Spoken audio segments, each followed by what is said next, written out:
Соён гэгэрүүл телевизийн сонгуул номын хоймор болонд өнөөдөр хуульч, эрх зүйч, гэр бүл судлаач манай үзэгчдийн бас мүлээдийнх нь танил наран туяа агвд урьж оролцуулж байна. Тэгэхээр та манай үзэгчдэд өөрийнхөө сургууль, соёл, эрхлэлт ажлын тухайд авчих. За тэгэхээр хууль Москва хотод их сургууль гэж бий Ломносын нэрмжит тэр их сургуулийн гэр бүлийн эрх зүй хөдөлмөрийн эрх зүйгээр мэргэшиж 95 онд сургууль төгссөн. Засаг захиргааны байгууллагт 3 жил төшмөл хийсэн. Хууль судалсан Монгол тухайн үед 300-аад хууль байсан. Дархуул аймгийн гэрлэх ёслолын ордны дараагаар 8 жил ажилласан.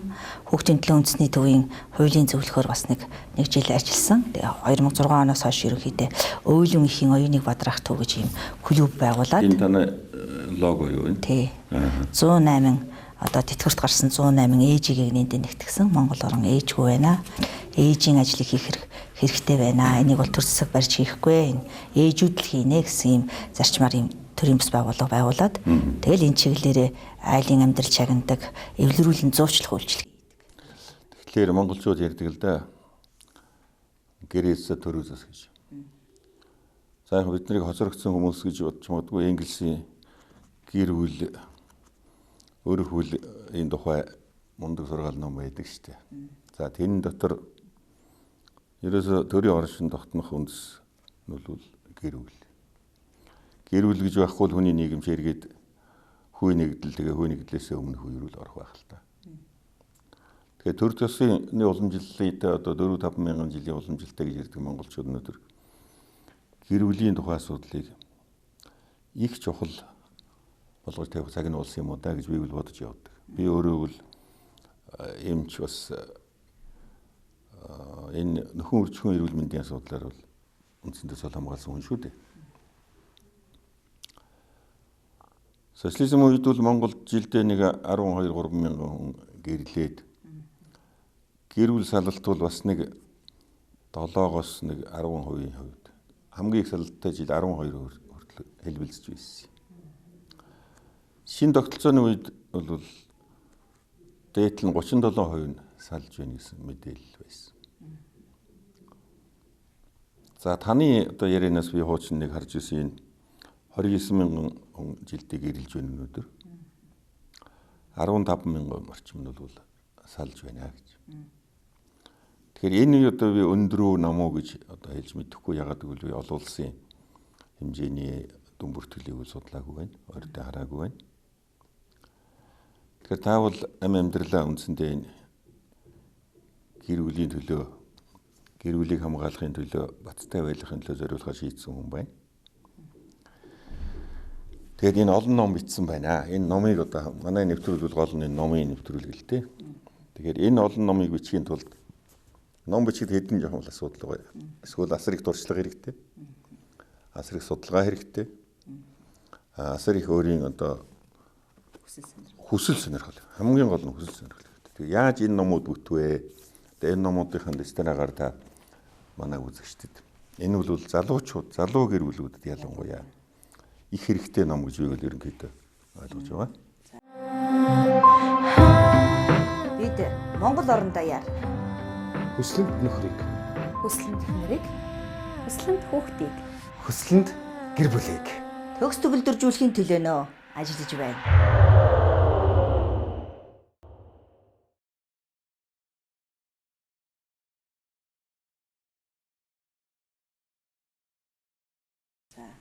Тэгэхээр 2004 оноос эхлээд ном бичиж, ер нь бас хангалттай нэг 8-9 жил олон жил амьдэрсэн айлын амьдралыг чагнажлаа. 50-аас 63 жил амьдэрсэн, 80-аас 90 гарсан 100 хүрч байгаа хүмүүсийн амьдралыг 8 жилийн туршид судалсан. Тэгээд энэ боловсролыг авахын тулд мэдээж хэрэг цаг хугацаа хэрэгтэй, өөрийгөө зориулах хэрэгтэй, хүсэлж өдөр шөнөгүй тийм ээ. Одоо телевизийн хүмүүс өдөр шөнөгүй телевизээ хийдэг шиг өдөр шөнөгүй л хүний амьдрал чагнаж идэг. Ямар ч үр ашиггүй байсан ч одоо хэдэн 10 цагаар чагнаж идэг. Ийм ажиллагаа хийж ийла. Тэгээд хамгийн түрүүлээд Монгол Улсын засгийн газраас гэр бүлийн хөгжлийг дэмжих жил гэж 2004 оныг зарласан. Тэгээд тэр жилд зориулаад гэр бүлийн амьдрал гэж ер нь ерөнхийдөө гэр бүл болох утга учир нь юу юм бэ? Хүн яах гэж гэр бүл болох гээд идэгин? Яах гэж эрэгтэй эмэгтэй хүүс гэж байдгийн бэ? Гэр бүлд мөнгө ямар хэрэгтэй юм бэ? Гэр бүлийн итгэл үнэмшил гэж юу юм бэ? Гэр бүлийн бэлгийн дотны харьцаа гэж юу юм бэ? Гэр бүлийн уламжлал гэж юу юм бэ? Хормын яслал гэж юу юм бэ гэсэн гэх мэт ийм ерөнхий асуудлуудыг оруулсан гэр бүлийн асуудал өөрөө төмж яваа. Хэдэн мянга саяар төрөл зүйл нь ангилагдана. Энд бол зөвхөн 6 ботном 21 жилийн судалгаа явж байна гэж ойлгож байна. Энэ гэр бүлийн амьдрал гэж анх бичигдлээ. Тэ. Энэ номны араас гэр бүлийн амьдралын нууц орж ирнэ. Яг бол гэрэлсэн хосууд энэ сайхан зан үйлийг хийж чадахгүй байна. Одоо хардалт нууц амраг хамтран амьдрагч тийм ээ. Одоо хүүхдийн хүмүүжил одоо хүүтэй болно, охинтой болно. Хэдийн үед тийм ээ. Одоо энэ бүх нандин дотн энэ бол сургуулийн ном дээр заахгүй, энэ телевизээр заахгүй, хаанч заахгүй.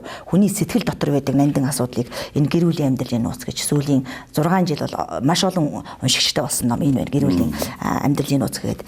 За дараагийн нэг ном болохоор гэр бүлийн харилцааны сая энэ ондоо би тэр болгон одоо хүн бүхэн одоо радио, телевиз бас мэдээлэлээс тэгж бэлэн аваад байхааргүй тийм мэдээлүүд энд орсон байгаа. Энэ хаанч ярьдгүй мэдээлэл. Тэгэхээр зэрэг би нэг зүйл асууя, та бүхэн эмзэглээрэй. Энэ танай гэр бүлийн зураг энд байж байна. Тэр хүмүүс өөрийнхөө мэдэхгүй юм уу чадахгүй юмны тухай бичдэг үү? Амьдрал дээр үзсэн харсан. Анчин хүн байлаа гэхэд агнж явсан ангийнхаа тухай бичиж гэвэл одоо өөрийнхөө туршлагыг бичнэ шүү дээ. Хүн тэнд одоо юу авалж явсныг үл бичиж хэвчээ. Тэгэхээр таны одоо ер нь гол судалгааны лаборатори гэвэл одоо таны гэр бүл юм уу гэж би ингэж бодогдоод байна л дээ. Ингэж хэлвэл та гомдохгүй биз? Танай гэр бүлийн хүн чинь одоо зурагтаар хараад гомдохгүй гэж ингэж бодогдоод. Юу гэж тий. Тэр эдийн засгч нэгтлэн хүн нэгтлэнгаа хийдэг ажлаа өөрийн амьдралын үнцэн гэж үздэг тийм ээ. Би бол өөрийнхөө гэр бүлийг 21 жил амьдарсан гэр бүл 5 жил үерхсэн үерхэл дурлал шохоорлын цаг үе 4 хүүхдийг төрүүлж өсгсөн энэ туршлага дээрэс нь энэ олон жил амьдарсан 50-аас дээш жил амьдарсан хүмүүсийн үйлчлүүлэгчийн энэ сургаал номлол энэ яриа миний лаборатори судалгаа амьд ном уншдаг, амьд амьдрал дээр яг нөхөрлөгөө тэр ярьсан яриаг хэлж үзэн ямар реакц орж ирж байна. Эр хүн эр хүүс би биш учраас би эрэгтэй хүний төлөө бичиж чадахгүй. Тиймээс тэр эр хүн инээж таатай байвал би тэрийг зөв гэж бичнэ. Тэр эр хүн ууралж бухимдаж дургуутчихвэл би тэрийг бичихгүй. Энэ буруу гэж бичнэ. Тийм ээ. Тэгэхээр мэдээж миний өөрийн амьдрал энд явж ийн л гэж шууд ойлгож байна. Миний эмэгтэй хүний хувьд хүслэнт ихнэр байхын тулд яаж суралцж гэнэ үү? Тэр хүслэнт нөхөр болохын тулд тэр нөхөр яаж хичээж чармааж гэнэ үү? Энэ асуудлууд л энэ номонд мэдээж хэрэг байгаа. Тэрнээс би хамаагүй мэдэхгүй юмыг би хизээч бичихгүй. Зориглож. Баярлалаа. Энэ ямар ном бэ? Энэ болохоор гэр бүлийн харилцааны алтан судар. Би ч бас их одоо 10 жил уйлж ялаа гэр бүл болсноос хойш уйлаал байдаг тийм ээ. Хайртай гэж 5 жил худлаа ярьсан байна гэл уйлаал байдаг. Тэгэл зөрчилдөөл маргалдаал салдаг дээрээ тулаад явна гэж гэрлүүгөөгөө сүулдэ үнцэнэ алдаад гигэн цагаан өдөр төрхөмд чинь хүргээд үгүй гэхлээр гээвгэнтхэн эвгүй болж ирээд би чинь үнцэнэ алдаж гин үлэг болж гин. За би явахгүй гэд ингээд хичээд суралцах жишээтэй тийм ээ. Тэгэхээр 10 жил би бол зовж иж энэ гэр бүлийн боловсрол руу өөрөө ус өрөө нь сурч эхэлсэн хүн гэж ингэж хэлж болно. Хэдийгээр би ном эрдмийн сурсан ч байсан гэсэн 10 жил уйлсан л гэж хүмүүс ойлгох хэрэгтэй. Тэгээ гэр бүлийн харилцааны алтан судар чи хадам худуудтайгаа яаж харилцах юм? Чи нөхрөө ямар харцаар харах юм? Чи эвгүй хэлж харах юм бол нүд чинь сохрох юм байна. Чи эвтэйхэн харах хэрэгтэй юм байна. Чи эвтэйхэн өөрийнхөө хүүтэй ярьж байгаа дуу хоолоогоор ярих хэрэгтэй юм байна. Чи дуртай инээдэг зүйлийн судалсан учраас тэрийн л аль болох яриад тэрийн хөвүүлэн дэмжээл тэрэнд л тохируулж хөдлөөд авах хэрэгтэй юм байна. Дургу хөдөлгөөнийг хийгээл дургу хувцсыг өмсөдөл дургу зүйлийг яриад байвал би цохиулах юм байна. Тийм ээ? Одоо цохиулах юм байна. Энэ цогтг нь зөв юм байна. Цохиод авахлаар баярлалаа гэж хэлдэг би нөхөртөө. Ашгүй дээ. Баярлалаа. Би бүр өөрийгөө мэдхгүй самуурч идэл чи цохиж аваад ашгүй дуу олголоо аварлаа намаа гэд. Энэ ерөнхийдөө гэр бүлийн харилцааны алтан судар гэдэг энэ хамгийн сүүлд гарсан ном бол одоо энэ хоёр номны үргэлжлэл гэж хүмүүс ойлгох хэрэгтэй. Та хараахан гэрлэж амжаагүй бол хэрвээ та заяаны хана хаанаас яаж сонгохоо мэдэхгүй байгаа бол та ганцаардаж байна уу? Хэрвээ ганцаардаж байгаа бол дотны зөвлөх мэдээллийн утас 1898 хандаж залуус хөтөлбөрт хамрагдах боломжтой. Бид танд туслах болно. За энэ хэн зам дээр гэж.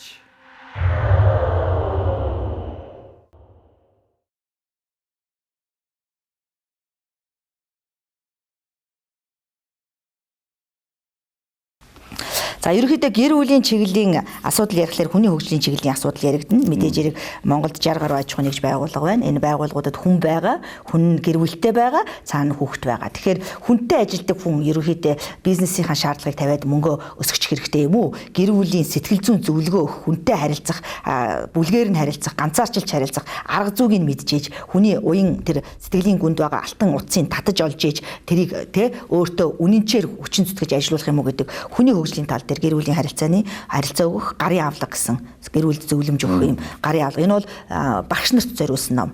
Ерөнхий боловсролын сургуулийн багш нар, хүний нөөцийн ажилтнууд бүх байгууллагын хүнтэй харьцдаг маркетингийн хүмүүс зориулсан. Чи хүнтэй л харьцах чивэл энийг унш. Чи усгээ мэдчихэж харилцаа хийж эхэлнэ гэдэг. Чиний үгэнд яавал дуулууртаа орох вэ гэдгийг заасан ийм ном. Оюутнуудад бас сүүлийн үед гэр бүлийн судлалаар, нийгмийн ажилтнаар оюутнууд их сурч байгаа. Эдгээр гарын авлага ном их хомс байгаа. Тэгэхээр яг энэ өөрийнхөө ажилд амьдрал дээрээс гарч ирсэн асуудлаар сэтгэл зүйн зөвлөгөө өгөх гарын авлагыг та бүхэнд барьж байгаа. За энэ болохоор хүүхдтэй холбоотой 2 ном байдгийн. Эний эхний гаргасан ном нь болохоор 2006 онд шин зууны хүүхд хөгжил. Шин зуунд чинь мэдээлэл өөр болчих, орчин өөр болчих, эцэг эхчүүдийн ажил их болчих, төр засгийн социализмын үед хүүхдийг 45 хоногтойгоос нь аваад хүмүүжүүлээд өгдөг байсан бол одоо хүмүүжүүлээд өгдөг тийм төр засаг алгаа, бодлого нь алгаа, цэцэрлэг яйсл нь алгаа, нийт хүүхдүүдийн 30% цэцэрлэг яйслагт хамарч जैन 70% гэрээр байна. Тэнд өвөө эмээ хөөрхий урсгалаар нь аясаар нь явж जैन. Тэнд хөөрхий гэрийн үйлчлэгч асрагчийг гуйж जैन. Тэнд хөөрхий ээжүүд одоо ажиллаач амжуулах хөлөө хүүхдээ ч өсгөх хөлөө гэдэг ингээд нааш чашаа гүйж байна. Тэгэд бүх энэ хүүхдийн хөгжлийн Монголын ирээдүй болсон гол цөм асуудал хүүхдийн хөгжлийн асуудал. Энэ хүүхдийн хөгжлийн асуудлыг хэн ч хариуцахгүй байгаа. Төр засаг байгаа, яам тамгын газар байгаа. Энэ анхааралтай авахгүй байгаа. Гэрээр хүүхдийг хүн болгох, амьдралын ухаан сургах ажиллагаа явагддаг. Тэгэхээр шин зуунд хүүхдийг 34 зөвлөгөө голчиж бичсэн байгаа. Хамгийн чухал оролцоотой, өөрийгөө илэрхийлэх чадвартай, тийм ээ, мөрөөдөл зорилготой ч гэдэг юм уу, эмх цэгцтэй ч гэдэг юм уу. Ийм 34 зөвлөгөө зөвлөмжийг энэ шин зууны хүүхд хөгжил номд бичсэн. Энэ эцэгчүүдэд өсвөр насны хүүхдүүдэд маш их хэрэгтэй. Хүүхдийг уучлаарай. Та шин зууны хүүхэд одоо дөрөв тогтолцооны үеийн хүүхэд гэж ингэж хоёр ялгаж байгаа. Ялгаж байна. За энийг бол өнөөдөр хүмүүс ярьж байна. Хүүхдүүд их өөр болж. Бид нар чинь нэг 8 хүрээд нэг юм сургуульд ороод А өсөг 10 тоног үзэл ингээл эхэлдэг байлаа шүү дээ. Тэгэхээр одоо чинь 2 3 та юмнууд чинь одоо iPad гэдэг нэг юм барьж яваад ерөөсөө ингээд тоглоол. За тэгэл гайгуунууд нь тэр PC мэсигээр жоохон том болсон яваад. Бүр жоохон 3 4-т нөхдөөч одоо компьютер тоглоод эхэлж. За энийг бол би хүүхдийн хүмүүжил гэдэг юм хүүхдийн оюуханд орж байгаа бас нэг талаас хувьсгал гэж ингэж боддог. А гэтэл нөгөө Монгол уламжлал гэдэг нэг том юм байна. Тийм ээ? Энэ хүүхдийнхээ энэ сайн чанарыг энэ төр Монгол хүмүүжил уламжлалтай нь яаж хослуулж явуулах вэ гэж бид ямар нэгэн гадаад орны хүүхдийг хүн амыг өсгөөгүй шүү дээ. Монголынхоо л хүн амыг Монгол орноо л ирээдүйд авч явах л үнийг энэ талаар та ямар бодлоо гэдэг вэ? За тэгэхээр мэдээж хэрэг альва нэг зүйлийг хэтрүүлэх юм бол хор болно. Тий. Компьютер өдөрт 0-5 насны хүүхэд 15 минутаас илүү суулгах юм бол таны хүүхэд донд хөвчтэй болж байна л гэсэн үг. Та эцэст нь тэр хүүхдийг яаж ч хичээгээд тэр техникийн донтсон тэр PC-ийн донтоод одоо нийт PC-ийн донтсон хүүхдүүд 96% хөвгүүдсөх эзэлж байна. Өнөөдөр гэр бүлтэй болчоод 30 гарчаад 35 хүрчээд PC донтоод 5 өдрөөр 7 өдрөөр алга болоод ингээд найзуудтайгаа PC тоглолцдог айлын 3 хүүхэдтэй айлын аауд их байна. Тийм ээ. Энэ алив нэг юмд донт нь хитрнэ гэдэг бол тэр хүнийг амьдаар нь өгтөл болгож байгаа ийм асуудал. Тэгэхээр алив юм сайхан одоо нийгэм сайхан байна гэвч муу зүйлүүд гарч ирэл энэ. Дэлхийн бусад орны бүх хэцүү гэр бүлийн хүүхдийн хэцүү асуудлууд Монгол руу орж ирдэг нь ямар учиртай байна тийм ээ.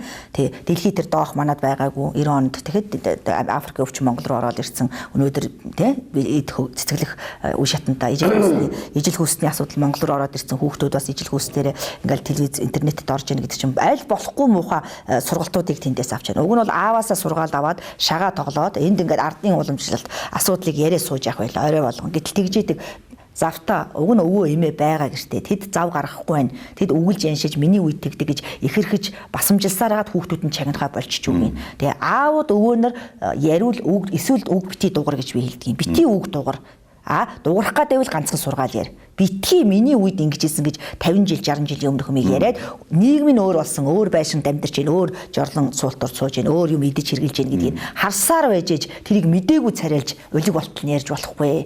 Тэгэхээр энэ үн цэнэ аль нэг хүн тийм ээ би одоо настай хүн л учраас ухаантай гэдэг энэ зарчим алдагдсан. Өвөө эмээ суралцах хэрэгтэй байгаа өнөөдөр, аав ээж суралцах хэрэгтэй байгаа. Хүүхэд магадгүй танаас илүү ухаалаг. Ягаад гэвэл тэр цагаан цаас шиг нандин ариун тэр тарих одоо хоосон байгаа учраас аль нэг юмыг битгий хэрэглүүлээч, тохируулж хэрэглүүлээч л гэсэн ийм сургаалууд явж байна. Энэ ямар ном вэ? Энэ болохоор хүүхдээ хүмүүжүүлэх бодор судар гэдэг.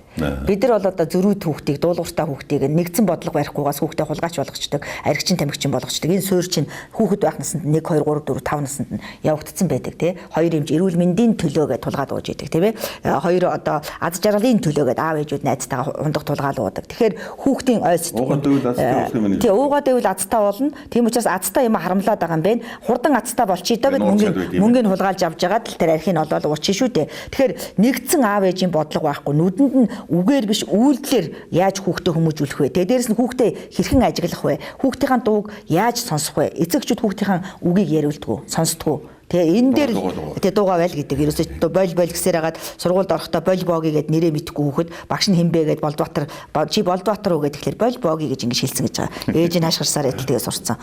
Тэгэхээр энэ хүүхдээ хүмүүжүүлэх болор судар гэж сүүлд гарсан ном байгаа. Энийг ээжүүд ялангуяа 0-оос 18 насны хүүхдийг сэтгэл зүйн нийгмийн харилцааг төлөвшүүлэх юм боловсрал өгсөн ном байгаа. Би өвлийнхээ оюуныг бодрох төвийн тэргүүн хуульч гэр бүл судлаач наран төвийн багштай хамтран ажилладаг сэтгэл зүйч багш Батүлцээ байна. Өнгөрсөн олон жилийн хугацаанд манай төвийн эрдэмтэн судлаач багш нар хувь хүн, гэр бүл, албан байгууллага, Монгол орны өнцөг бүлээн бүрт хүрч гэр бүлийн боловсролыг түгээсээр ирсэн. Цаашдаач Монгол орны 715 мянган гэр бүлд хүрч гэр бүлийн боловсролыг түгээсээр байх болно.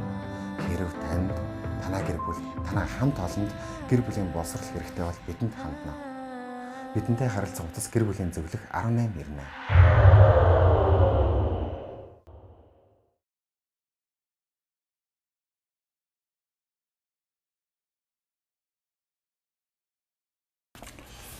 Тэгэхээр энэ CD-нүүд байна. Энэ CD-нүүд юуны тухай байна уу? Энэ CD бол хүүхдийн одоо унших дургүй хүн байдаг тийм ээ. Унших хэрэг уншиж чадвал хэдэн мянга дахин илүү мэдээллийг аавна. Одоо DVD-гээр бол хүн би ингээ ярьж байгаа. Товч мэдээллийг ингэж цухасл ярьж байгаа гэсэн үг. Гэр бүлийн аз жаргал ихийн хэвлэл дотроос хүүхдийг 9 сар яаж тээгтэй хүмүүжүүлэх вэ? Тархин хөгжиж шүү дээ. Энэ боловсролын ном DVD 4 хичээл байгаа. За энэ болохоор аауд телевиз үзэж чадахгүй машинд их цаг өнгөрөөдөг хүмүүс зориулсан 3 цагийн гэр бүлийн асуудал хариулт төр 99.7 105.5 FM-үүдээр ярьсан яриануудыг төвөрлөд хийсэн байгаа. Таны өөрийн яриа. Миний өөрийн л яриа байгаа. За энэ болохоор ганц бие хүн Монголд одоо нийт эмэгтэйчүүдийн 50% нь нөхөргүй байна гэж эмэгтэй хүн дээр л яриад байгаа болохоос бас эрчүүдийн 50% нь эхнэргүй л байгаа байхгүй юу? Мэдээж эрчүүд эхнэрийн өрх толгоосон ээжүүд 76 мянган өрх толгоосон ээж гэж байна. Ахаал 76 мянган өрх толгоосон аавал байж байгаа шүү дээ. Ягаад нэгийг ингэж илүү чухалд үзээд байдаг юм. Тэр цаан чинь аауд харин нөгөө нэг уучлаарай гендер гэж ярил энэ дээрээ ярмаар юм биш үү? Тэг их хурал дээр биш. Тэгээд ерөнхийдөө бол аауд хүүхдээ ч харж чадахгүй илүү зовж байгаа. Ээж бол хүүхдээ аваад булааж аваад харуулахгүйгээ яваад өгч байгаа. Ээжд бол үлдэж байгаа нэг юм нөхрөөс нь үлдсэн, хайраас нь үлдсэн үр шим бэ штэ. Тэр хүүхэд нь байгаа. Бас тэр талдаараа сэтгэлтэй. Мэдээж ээж рүү нь явуулчихдаг. Тийм учраас ихэнх нь л баримт байж ижил аауд ерөн зовлонгоос сална. Аауд их зовлонтой байгаа. Энэ тал дээр ганц бие хүмүүс яаж гэр бүлтэй болох вэ гэдэг хичээлүүд байгаа энэ DVD-ийн дээр. За энэ бол одоо төвшин төгс багш, ноно багш, думаа багш тэгээ энэ гэр бүлийн зөвлөх багш нартай 60 70 гарсан багш нартай нийлж сууж байгаад гэр бүлийн үнц нь юу юм? Гэр бүлийн аз жаргал юу юм? Хүний бие авч явах байдлууд ямар төрөлд хуваагддгийг гэр бүлийг үзэх тийм ээ эрдэмтэн мэрэгдийн сургаал үзлүүдийн талаар энэ нэвтрүүлэг дээр бас ярьсан 4 нэвтрүүлэг байгаа. Ерөнхийдөө 48 цагийн хичээл байгаа. 6 бот ном ба. За баярлалаа нарантай ойлж. Тэгэхээр манай телевиз үзэгчид энэ хүнийг харж байгаа бах. Ийм одоо хэрэгтэй зүйл та бүхний одоо гар дээр очиход бол бэлэн болжээ. Түрүүч нь очиод хэрглэж байгаа юм байна гэж ингэж ойлгож байгаа. Нэгэнт одоо би гэр бүлийн эрх зүйч хууль хүнтэй ярьж байгаа учраас одоо үлдсэн цаг дээр би бас тантай зарим нэг зүйлээр санал солилцд юм уу гэж ингэж бодож байна. Гэр бүлийн хууль гэж манай нэг 70-80-ийн заалттай нэг жоохон хууль гарч байсныг би санаж байна.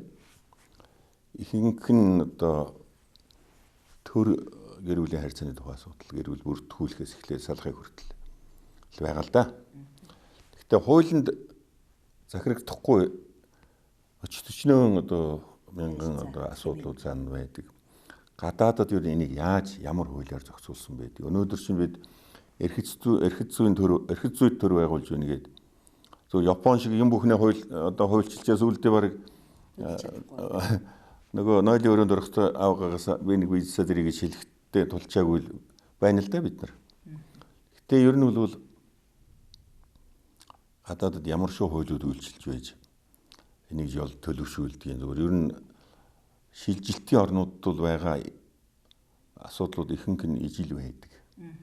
Энэ Дундад Азийн, энэ Кавказын маань ямар байгаа юм бол гэсэн ийм бодол надад төрөд байна. Тэгэхээр эрх зүйн орчин Монгол оронд бол мэдээж эерэг Оростой хамтарч хуульчдаа сургадаг байсан. Энийг мэдж байгаа. Оросд манай энэ бүх хуулийг зохиосон гэж ярьж байгаа. Оросын хуулиудыг орчуулж тавьсан хүмүүс бол Монголд өнөөдөр байгаа. Монголын хуулийн бараг 70-80% нь бол Орос хуулийг тэр чигт нь хуулбарлаад орчуулаад тавьсан юм хуулиуд байгаа. Тэгээд ерөнхийдөө барууны оронд гэр бүлийн хууль гэдэг бол их үн цэнтэй олон жилийн цаг хугацааны явцад шалгарчихсан хуулийн дараа л ордог л гэж. Үндсэн хуулийн дараа гэр бүлийн хууль орох ёстой. Тэ 2000-3000 зүйл ангитай байдгийн бүх нарийн заалтуудыг оруулаад өгчихсэн. Ямар ч одоо цоорхой байхгүй, гарц байхгүй. За гэр бүл бат бих байх бүх одоо харилцаа хэм хэмжээг тусгаад өгчихсэн. Ийм байхад хүн хөдөлж чадахгүй. Төрүүлээд би гэр бүл салъя гэх юм бол 20 сая төгрөг өгөхөр болчихно. Тийм учраас би гэр бүл салъя гэж төрүүлж хэлэхгүй юм шүү. Тэ. Ингээ явж яадаг тийм ээ. Хүнийг эдийн засгийн аргаар, эдийн засгийн нийгэм ороод ирсэн учраас чи эдийн засгийн байраа өгөөд төрүүлж гэр бүл сална гэж дуурсан хүн нь, төрүүлж эхнэрийнхээ итгэлийг алдсан хүн нь одоо ийм хариуцлагаа үрж чадвал тэрийгэ хий гэдэг. Ийм одоо бүх асуудлуудыг хийж штэ, нарийн асуудлуудыг. Ийм хуулиуд бол барууны оронд байгаа. 50-60 жилээр мэдээж хэрэг 50-60 хүржээж өөрийн үр хүүхд хэрэгцээтэй болсон үедээ гэр бүл болох шийдвэрүүдийг гаргаж байгаа. Тийм ээ. Тэгэхээр энэ онцлогтой нийгмийнх нь онцлог байдаг юм уу? Тэ хөгжлийнх нь онцлог байдаг юм уу? Эдийн засгийн одоо багтаамж хөрөн эдийн засгийн эрхчлөөнд гарсан байдал нь ямар байдгийг, хувь хүний төлөвшил ямар байдгийг, хүний эрхийг бол барагтаал бол зөрчихгүй тийм нийгэмд бол энэ болж байна. Тэгээ манайхан шиг одоо анхан шатанда хөгжих гэж сэлжилтийн үед явж байгаа. Тэгээ юугаа мэдгүй хүмүүс олон тийм шин дадал зуршлууд гарч ирэхэд бол нийгэмд маш хортой. Нэг хүний хийж байгаа хортой үйлдэл нийгэмд маш хурдтайгаар тархдаг. Тэгээ энэ нь бол гэр бүл судлаач хүмүүсийн ажлыг маш их хүндрүүлдэг. Тэрэн дээр тайлбар хийхэд тулд бид нар маш их олон жил цаг хугацаа. Уучлаарай, Америкийн хууль одоо бидний чинь өнөөдөр нэг хуулаад байгаа юм бол Америкийн нийгэм байгаа шүү дээ. Хүссэн хүсээгүй хуулж байгаа. Таны төрөний тэр хэлдэг муу юмнууд орж ирээд ханаасаа байна гэдэг чинь үндсэндээ Америкаас хянуунаас 24 цаг одоо үзүүлж байгаа хүүхдийн хянуунаас олж явж байгаа хүмүүс шүү дээ тэр чинь.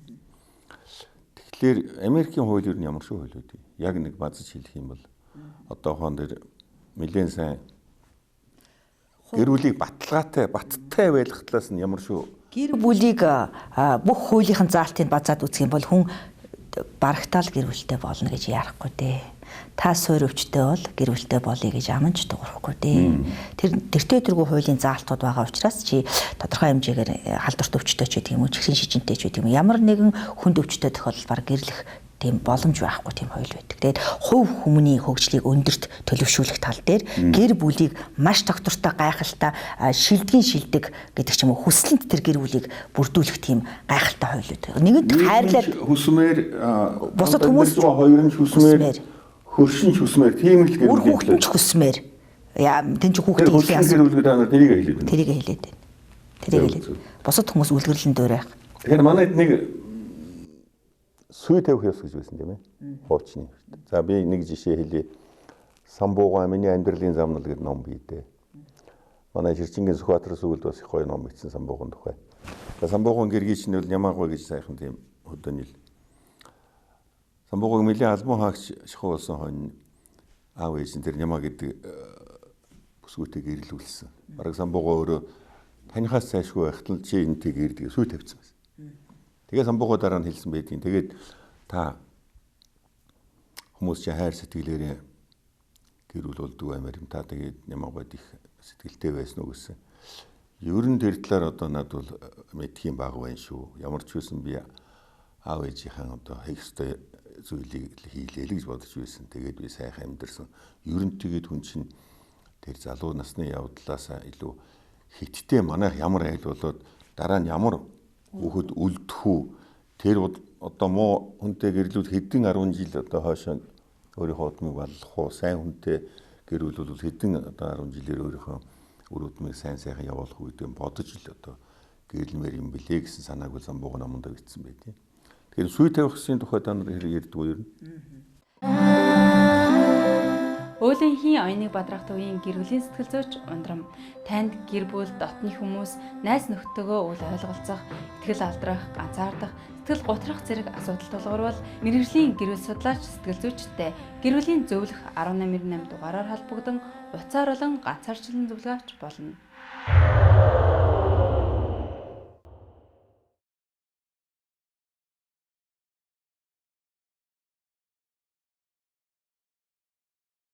Тэгэхээр Монгол уламжлалт гэж ярьж байгаагийн хувьд мэдээж эерэг социализм тэрнээс өмнөх үед ч байдаг юм уу тийм ээ 1917 оноос өмнө бол сүй тавьж гэрлүүлдэг байсан. Тэгээ сүй тавьдаг үед салалт нь хэдэн хувь байдаг бол өнөөдөр салалт нь хэдэн хувь байгаа бол ингээ харьцуулж ярихлаар тэр үед хэдийгээр феодлын дарангуй бурангуй нийгэм хүний хүчээр сайн дур сэтгэл зүрхний асуудлыг тооцоолохгүйгээр эцэг эхчүүд нь хоорондоо яриад айл сайхалт буугаад тэгээ тоглуулад төрснөөс нь хойш охин хүүхэдтэй хөвгүн өртөө хоёр хүүхдийг тоглуулж агаад 10 нас хүрээд ирэхин цагт бидний өөрчлөлт гараад ирэхин цагт хоёр тишээгээ мороор 24 цаг давхиад ч хүрэхэргүй газар очиод буучдаг.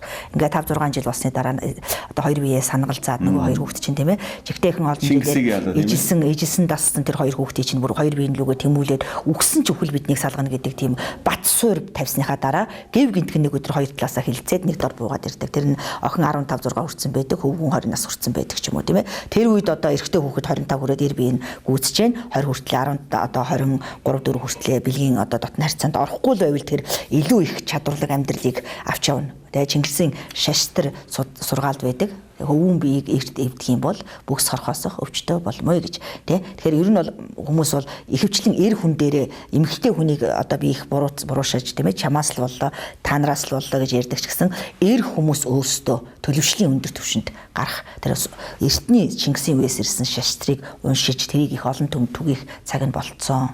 Тэгээ эрчүүд хэрэг заяа хариуцлагатаасан бол эрчүүд хэрэг заяа нутаг усаа хайж гадаад руу ажил хийнэ гэж олон түмнэрээ яваагүй байсан бол энэ бүсгүүчүүд бид нар чинь зовхгүй байх байлаа. Хань болох хүнээ хурдан голоод авах байлаа. Тэгэхээр энэ цаг үед нэгэн тийм сүй тавих ажиллагааг ярихын тулд эцэг эхчүүд нь одоо эргээд ирсэн л дээ сүй тавих хоёр хөрөнгөтэй айлын хөрөнгөө задлахгүй тулд хоёр хүүхдээ суулгадаг ч юм уу. Энэ ажиллагааныг 5 жилийн өмнөөс эргээд сэргэгдсэн байгаа.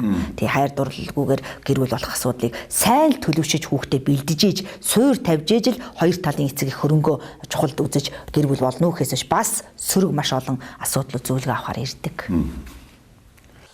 Насны асуудал байна. За яг гэр бүлийг баталгаатай баттай болгоё гэвэл нас их чухал гэж үл одоо энэ эрүүл мэндийн дангаа ухааны мэдээлэлс бид нар олж явдаг зүйл л дээ. Тэгээ ер нь бол монголчууд үе мултраагүй хүнтэй гэр бүл бол зүгээр юм. Өөрөөр хэлбэл 8 ах. Тий. 12 ах болчихоогүй л одоо тийм нөхөртэй болж болно гэж охиндоо хэлгэн байна шүү дээ. За өнөөдөр яг 20 30 40 ах хүнтэй гэрэлж ил байна. Ер нь энэ насны ялгааны асуудал дээр ямар шиг ойлголттой байдгийг. Тэгэхээр ер нь бол альва юм тухайн цаг үедээ тохироод тухайн хүмүүсийн хөгжил тохироод үргэлж уян хатан байх хэвээр, үргэлж өөрчлөгдөж явах хэвээр. Туйлын гэдэг үний юм байдаггүй. Тэгээ хүний сэтгэл гэдэг чинь агуу иж хэдийн ертөнц байгаа учраас туйлын гэж нэг юм заачаад тэрэндээ баригдана гэж одоо 12 нас үр мултрахаар муу гэдэг юм ярих өнөөдөр хэрэггүй гэсэн энэ үг гэрээ судлаач өнөө. За ер нь бол саяхан энэ 7 хоногт Оросын телевизээр гэр бүлийн нэвтрүүлэг гарч байхад 47 тий нэртэй хүмүүсэл төвөрлөж авч ярьж байгаа юм л да. Оросын одоо олон түвний нүдэнд ийл байдаг нэр төртэй хүмүүс бол 47 насны зэрүүтэй 60 насны зэрүүтэй хүмүүс байна. Энэ бол бидний ой тогтоол багтахгүй. Гэхдээ ийм хүртэл байхад бодит амьдрал дээр ийм хүртэл гэрлээд үр хүүхэд нь гараад сайн сайхан амьдраад явж байхад тэр 12-оос дээш настай хүмүүнтэй гэрлэх болохгүй гэсэн ийм асуудал байж болохгүй. Хамгийн гол нь тэр романтик маягаар гэрэлсэн үү? Тэр ижил одоо эвэл жилтэй хүмүүс хоорондоо хагас үгээр ойлголцож 4 8 ах гэж ингэж гэрэлсэн үү? Ижил жилтэй хүмүүс. Эсвэл хамтарч бизнес босгох зорилгоор гэрэлсэн үү? Амьдрал босгох зорилгоор гэрэлсэн үү? Эсвэл тэр оюун санааны таашаал авахын тулд амьдралын үзэл бодлоо нэгтгэхийн тулд гэрэлсэн үү гэдгээл хувь хүн өөртөө тохирсон айш авиртай тааруулж л хүнээ хар. Тэрнээс тэр 60 настай хүн 20 настай хүнтэй сууж болохгүй гэсэн хууль хааж бичгдээгүй. Энийг бид нар захирч чадахгүй ганцхан тэр хүнд таатай байх хэрэгтэй. Тухайн хүнд зовхгүй сэтгэл нь амар тайван байвал ямар нөхцөл амар тайван гэж үзэж гэнүү гэдэг мэдээж өвөө эмээ дээр өссөн хүмүүс өөрөөс их олон ах хүнтэй сууж байгаа л да. Энийг бас хүмүүс мэдэх хэрэгтэй. Тэгээ эмээ өвөө дээр хүүхдээ орхичдаг. Тэгээ эмээ өвөөгөө бүр ингэж шүтэж бишрээд миний бурхан гээд өсчихсэн ийм эмээ өвөө хорвоогоос төрүүлээд явж ш нөгөө хүүхдээ чинь нөгөө 24 5 хөрөнгөтл тэгэд их битгэрдэг ганцаардаг. Тэгээд өвөөгөө дурсамжаараа өөрөөсөө 20 30 ах хүнтэй маш хурдтайгаар гэрэлдэг. Тэр хүмүүстэй үг нь ойлголцсон өөрийн үеийн хүнтэй ярихлаар хүүхдтэйгээ ярьж байгаа юм шиг үг нь нэгэнт ойлголцохоор байлцсан байдаг. За тэгэхээр хоёулаа номын тухай яриагаа хэлсэн. Одоо номын тухай яриан дээр жоохон эргэж оръё. Ер нь иймэрхүү хэвлэл мэдээлэл одоо ном өнөөдөр хэрэг байна. Яг одоо орчуулгын чанартай юмнуудыг бол би гаднаас харж ил байдаг л да. Биш бас хэрэгтэй гэсэн ном авдаг. Яг монгол хэл дээр, монгол амьдрал дээр тулгуурлаж үтсэн ийм ном хэвлэл нь хэрэг. Энэ бол яг монгол гэр бүлийн одоо энэ хүн наран туяа гэж судлаач юу ярих гэдэг вэ гэдгээ би одоо 5 жилийн туршид телевизээр хүмүүст ярьсан байгаа. Тэгэхээр энэ ер нь ямар үзэл бодлыг дээшилж дэвшүүлэх гэдэг энэ ямар үзэл бодлыг доошиж дарах гэдэг нү гэдэг байдлыг мэднэ. Охин биеэ нөхөртөө тушаач гэдэг юм уу тийм ээ. Уламжлалт монгол цэвэр ариун цусыг одоо хадгалж үүдэх хэрэгтэй байна. Монгол гэдэг үндэстэн газрын хөрснөөс арчигдах гад бүгд ирлий цурлий зулчих гээд байна. Энэ гэр бүл дээр чинь энэ том баялагууд чинь явдаг. Газрын доорх баялаг биш газрын дээр хүн гэдэг баялгаа хог эрдэнэ болгочод байгаа энэ цаг үед бол хүн хөгжихгүй гэдэг тал дээр нэлээд хатуу байр суурьтай ярьж байгаа. Тэгэхээр энэ одоо орчуулгын номнууд бол маш олон байгаа. Би бас ч үдсэн судалсан. Манайхтай ойролцоог нь бас тэрнээс жишээ болгож маш олныг авсан байгаа. Манайд тохирохгүй манай хөрс суурин дээр манай монгол хэлээр ярьдаг, монгол өвөг дээдстэй, монгол одоо гэрт амьдардаг ийм монгол хүмүүст тохирохгүй юмыг хүмүүст одоо зааж сургаад хэрэггүй баха. Тэр монгол л одоо хэлээр ярьдаг хүний судалсан 20 жилийн бүтээлийг хэрэг заяа гэртээ харьцуулт хийгээд үз тэр гадаадын номтой монголын судлаач хүний харьцуулт хийгээд үз. Миний бичсэн ном бол туйлын үнэн биш шүү дээ. Энэ наран туяа гэдэг хүний л өөрийнх нь амьдрал дээр туршаад ярьсан, ярилцсан хэсэгхэн бүлэг хүмүүстэй туршиж энэ хүн энийг өнөөдрийн хувьд үнэн гэж маргааш би энийг үгүйсгэж болно 20 жилийн дараа. Таны туршлагын нэг хэсэг нь ерөөсөө янз бүрийн насны гэр бүлүүдтэй ялангуяа олон жил болсон гэр бүлүүдтэй ярьсан ярилцлага юм байна. Судалгаа, ярилцлага. Ярьсан судалгаа. Үүх түүхийн судалгаа. Аман судалгаа. Аман судалгаа. Хөдөлгөөн, дүрслэл тэрийн судалдаг судалгаа. Ер нь ямар ч лабораториос илүү гэж үздэг шүү дээ. Ялангуяа нийгэм. Өнөөдөр бол үнэн. Энэ бол 50 жилийн өмнө амьдарч байсан хүн биш. Өнөөдөр амьдарч байгаа хүний тухай мэдрэмжийг би судалдаг. Тэгээ энэ номны одоо баярыг 12 сарын 22-нд тусгаар тогтнолын ордонд яг энэ шинэ номныхаа баярыг хийн нийт уншигчтайгаа уулзаж чөлөөтэй ярилцсан. За баярлалаа. Үндэсний баялаг гэр бүлийн баялаг хүүхэд хүн бүр дарга болохгүй ч хүүхэд бүр эцэг их болно. Та хүүхэдтэй жаахан ч болов цаг гаргаараа таны хүүхэд гайхамшигыг бүтээн. Та хүүхэдтэй холбоотой асуудлаар зөвлөгөө авахыг хүсвэл 18 98 утсанд хандаарай.